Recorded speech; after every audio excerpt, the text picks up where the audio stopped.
Kericuhan ini terjadi saat polisi berusaha membubarkan sejumlah orang yang melanggar unjuk rasa di halaman Tugu Kujang, Kota Bogor, Jawa Barat. Pembubaran paksa dilakukan karena upaya persuasi polisi tidak digubris.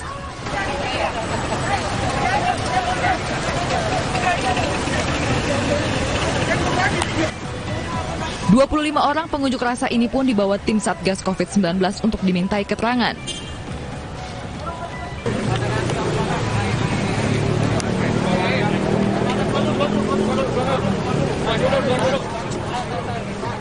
Massa menggelar unjuk rasa untuk menolak PPKM. Aksi terpaksa dibubarkan karena tidak berizin dan melanggar protokol kesehatan.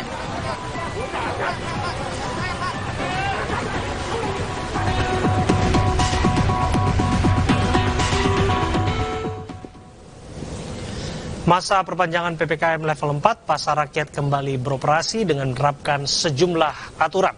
Salah satunya dengan menunjukkan kartu vaksinasi COVID-19 saat hendak masuk ke area pasar.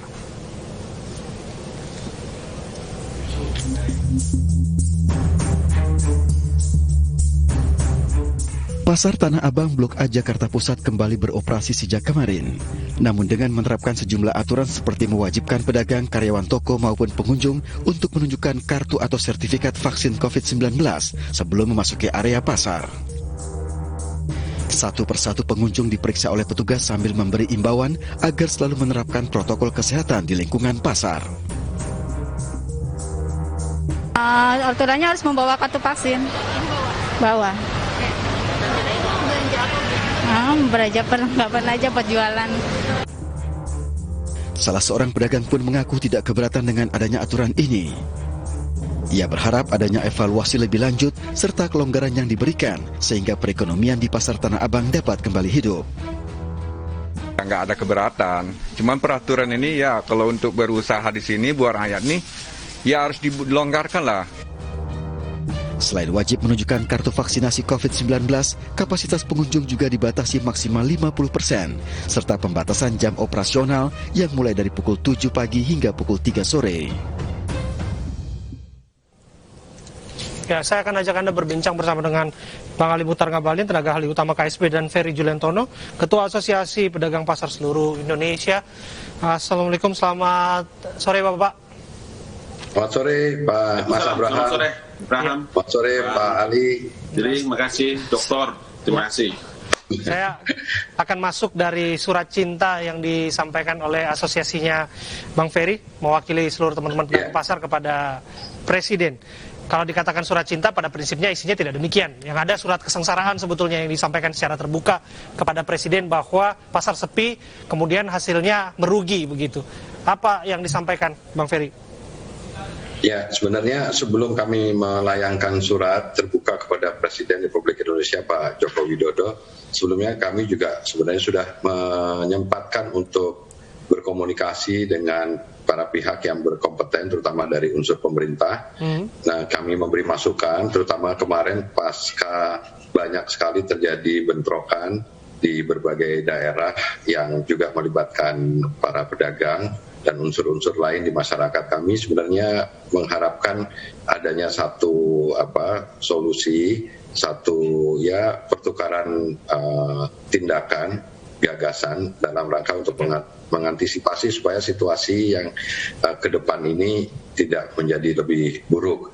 Nah, oleh karena itu kami juga membuat pertemuan dengan internal seluruh daerah-daerah komisariat pasar-pasar di seluruh Indonesia, dan akhirnya kami mendapatkan satu langkah untuk pertama kami akan membuat surat, dan surat itu sudah kami layangkan kemarin.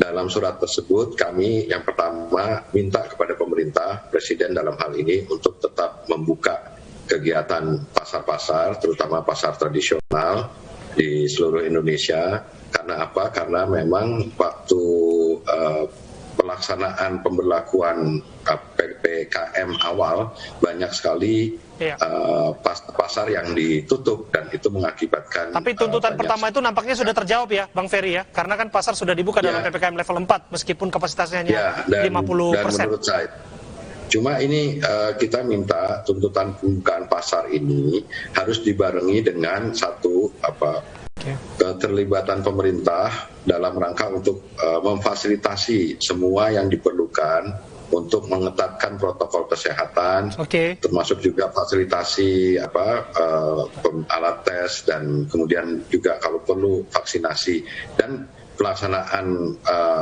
vaksinasi atau alat tes itu jangan dilakukan cuma sehari undang media terus selesai, tapi juga harus secara simultan kepada seluruh pasar-pasar yang ada, baik yang ada di agar tidak asal bunyi begitu. Anda melihat sinyalemen yang demikian? Ya, kadang-kadang kurang konsisten, kurang menjamah ke seluruh pasar-pasar yang ada. Ini harus menjadi tugas lapangan yang harus dikontrol begitu. Yang kedua, kami meminta kepada Presiden untuk terutama kepada petugas yang di lapangan untuk tidak menggunakan cara-cara yang represif ya begitu ya. Cara-cara yang tapi tidak manusiawi dan represif ya, karena itu akan mengundang reaksi yang ketika orang sudah marah, sudah dalam tingkat kesulitan yang secara ekonomi seperti ini, kalau kemudian pendekatannya represif itu ada reaksi perlawanan, itu yang Anda ingin sampaikan. Iya, iya.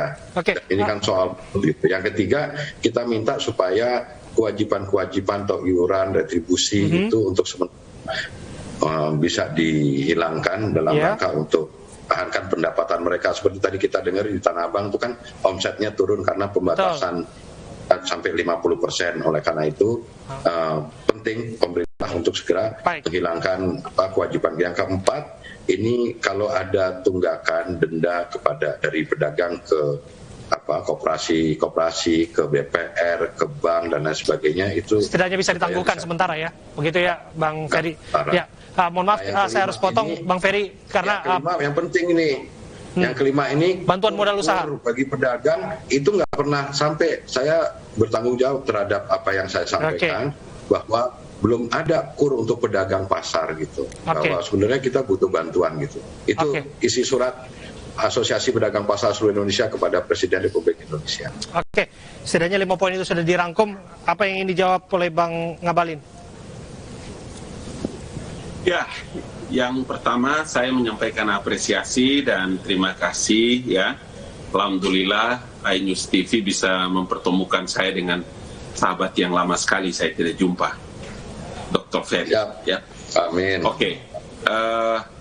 Untuk Asosiasi Pedagang Pasar seluruh Indonesia, sekali lagi untuk yang kedua kali saya menyampaikan apresiasi yang luar biasa. Ini sebetulnya cara-cara orang yang memiliki peradaban.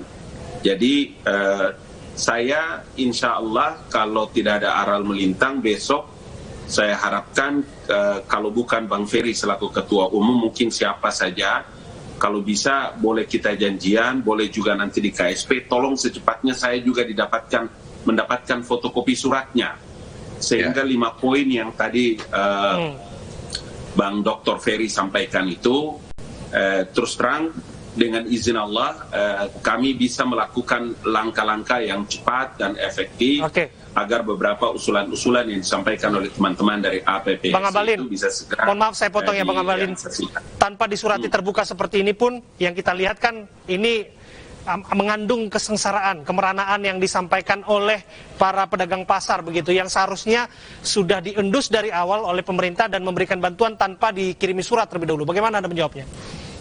Bukan, kalau itu begini Abraham, kan kalau bicara tentang masalah ini kan tidak pernah ada orang yang bisa menduga bahwa Republik kita tercinta ini akan diserang dengan wabah COVID. Gelombang pertama itu COVID-19, gelombang yang kedua ini adalah varian baru Delta.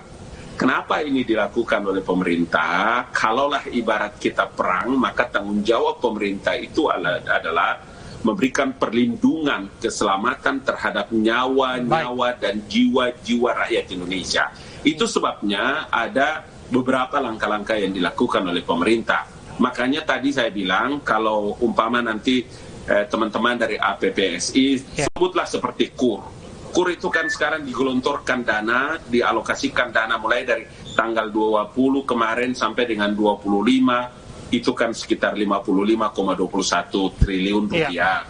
kemudian 26 sampai dengan Agustus akan datang itu juga pemerintah berdasarkan peraturan pemerintah pengganti undang-undang tentang alokasi anggaran pendapatan belanja negara, semua dipakai oleh pemerintah untuk memberikan beberapa fasilitas-fasilitas yang harus hadir pemerintah terkait dengan yang dampak langsung pada COVID-19 ini. Karena itulah saya memberikan apresiasi kepada Bang Dr. Ferry, sebab ini penting.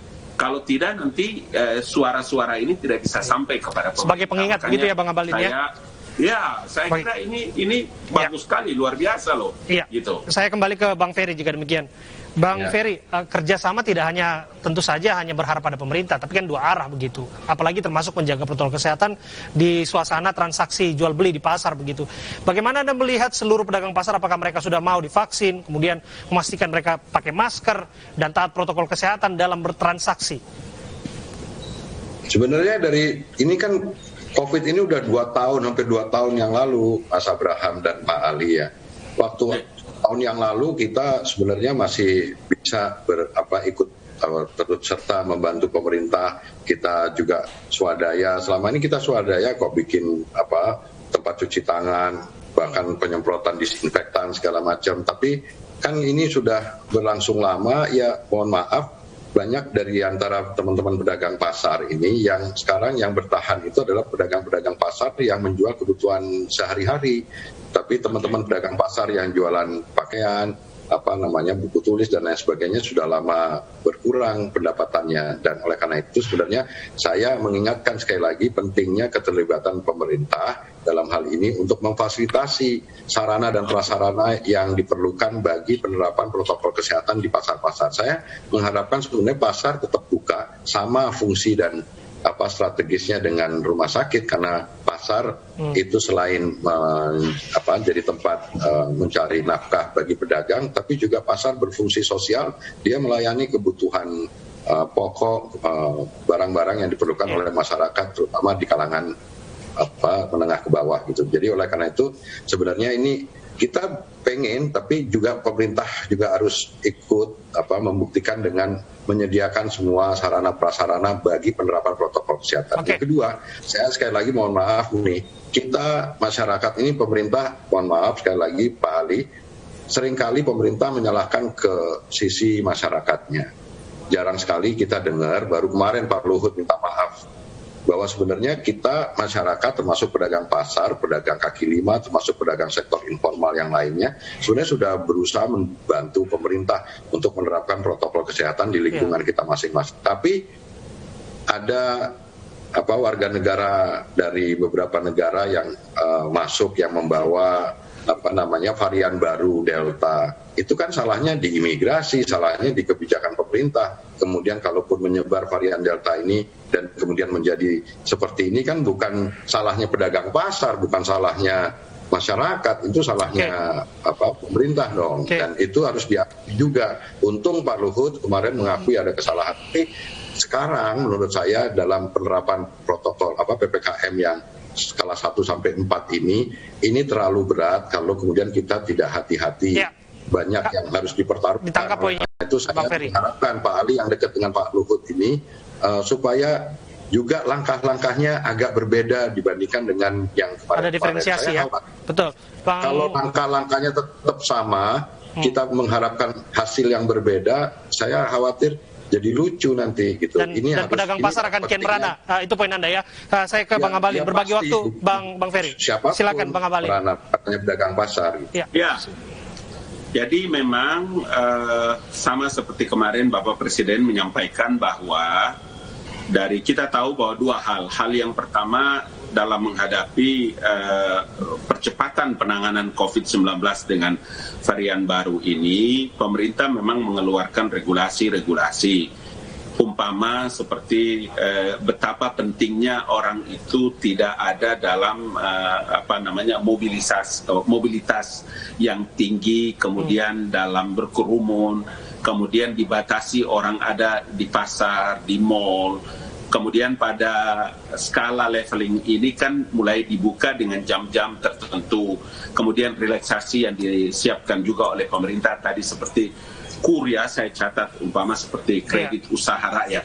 Saya punya catatan di sini seperti yang disampaikan. Tadi bagus Bang Ferry menyampaikan bahwa ada KUR itu memang belum disampaikan. Saya cuma mau kasih tahu saja bahwa realisasi penyaluran kredit usaha rakyat itu sampai dengan saat ini yaitu mencapai sampai 143 triliun, 14. Kemudian ada juga itu khusus untuk sektor-sektor yang tadi Bang Ferry juga menyampaikan itu dia sementara ini sudah berjalan mencapai dengan 40%, termasuk adalah sektor pertanian dan lain-lain sebagainya. Begitulah dan lain-lain yang saya kira tadi juga disampaikan oleh Bang Ferry. Mengenai sarana dan fasilitas yang tadi... Singkat saja Bang Abalin, waktu kita terbatas Bang. Saya kira ada dua hal yang nanti disampaikan. Yang pertama, mungkin kalau memungkinkan besok ini kan Rabu nih, kalau bisa di mana teman-teman bisa ini, saya juga ada di kantor staf Presiden besok, kemudian sedapat mungkin secepatnya. Jadi kita bisa langsung melakukan koordinasi dengan baik karena ini asosiasi pedagang pasar.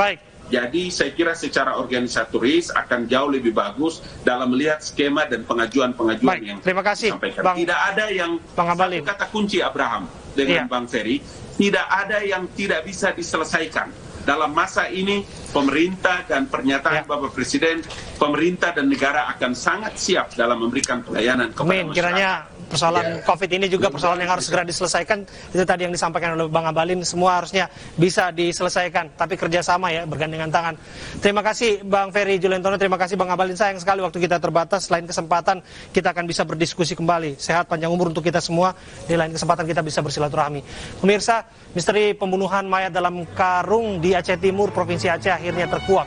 Jangan kemana-mana, kami hadirkan informasinya saat lagi.